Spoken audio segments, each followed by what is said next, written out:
Julia opened her paper, and the kitchen rocked with delighted laughter. "Good, we make progress, yes.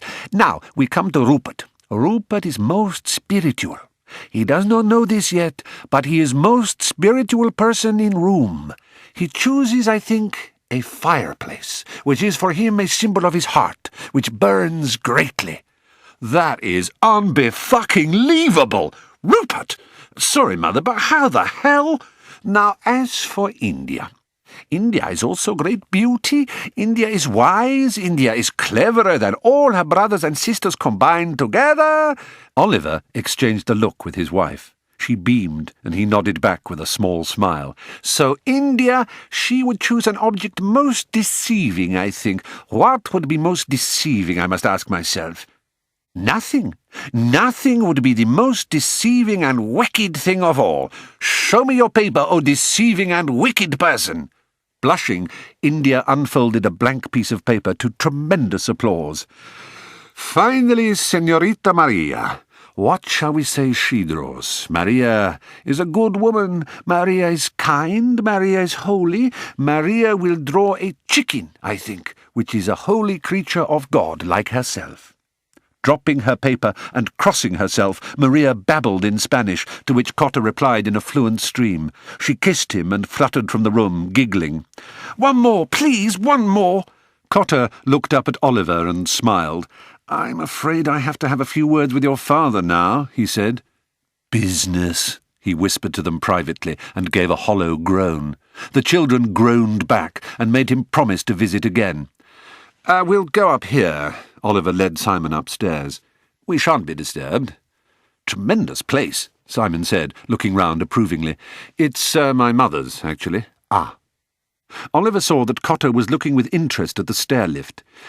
"She had a series of strokes some years ago. Mine's all there, but very sad. And Maria looks after her?" "That's right. Come in here." "Thank you. What a charming room. You have a wonderful family, Sir Oliver. Something rare these days." "Just Oliver, please." "Well, I have to say you bring out the best in them. I'm sorry to repeat their badgering, but how the hell does that trick work?" "Ah, well," Simon tapped his sunglasses. "I provided the paper they drew upon. Very dull chemistry, I'm afraid. Nothing more. Sort of trickery you MI6 boys used all the time in the old days, I expect. Promise not to tell them?" "You have my word, but—" "Yes?" "What you said about India being cleverer than the others, it's true, but how could you possibly tell? It's perfectly obvious. It's much easier to hide stupidity than brains. Surely you know that."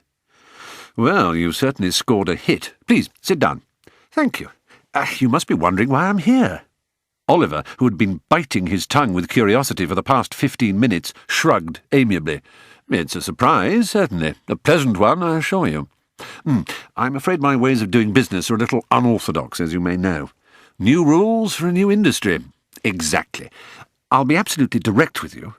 As you may know, Cotter.com has had to dispense with the services of its head of Internet security, Cosima Kretschmer.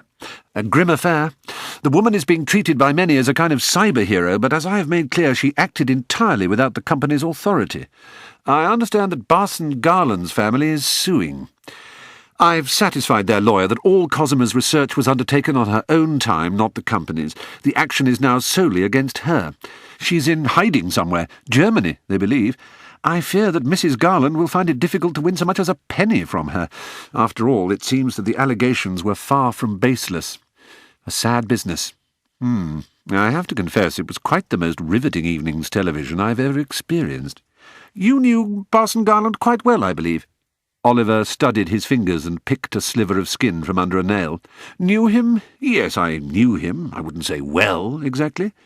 Rumour has it that he was trying to recruit you as an ally for his security agency, that he'd promised you the job of heading it up, if it were ever to get off the ground." "Really? Oliver turned his head at the sound of a sudden creak on the stair. He strode quickly across the room and opened the door. "Ah, Maria, how can we help?" "I'm sorry disturbing you, Sir Oliver.